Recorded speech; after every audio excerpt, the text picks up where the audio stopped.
questions? I just want to verify what I thought I heard emphasized in the discussion. This is the two major sins that are committed by these people. One is not having the major headquarters of the company in the district, and the other is not having 35% of the people live in the district. These are the two main things.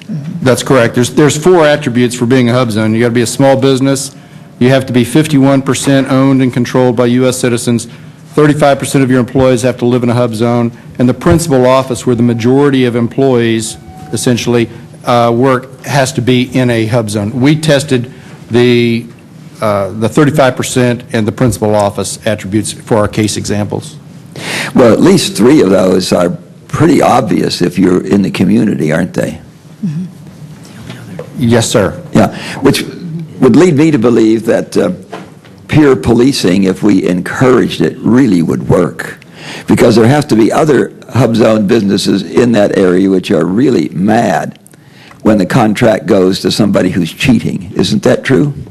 If I could answer that question, I believe that is true. However, the problem with the peer policing is that it's based on a protest mode. And in order to protest, first of all, you have to have been a competitor for that particular award or that. But can't we change that, sir? Oh, I can't, but perhaps you certainly can, yes. Well, if we need to change it, if the regulators can't change it, then we need to change it, Madam Chairman. We need to not limit who can say, gee, that guy's cheating.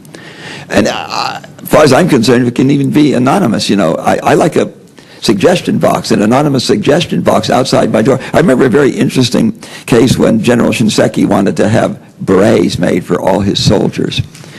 And he was enormously embarrassed when he learned that they were going to be made in China. And I suggested that he maybe ought to have a suggestion box outside his door, because lots of people in that line of command knew they were being made in China, but nobody dared tell the top guy that. You know, you just need to be able to get this information. This isn't rocket science. These three things are really easy to discern.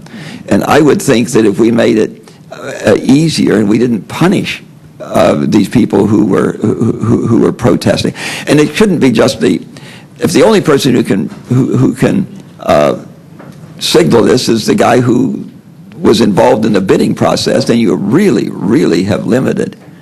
Right. Time is expired, Mr. Yeah. Yeah. Can you do something to change that, or do we have to do it? Congressman Bartlett, at this time, I don't believe that we need additional regulation. What we need to do is adhere to the procedures that we have in place. We referred to flags, red flags. I have a 3-page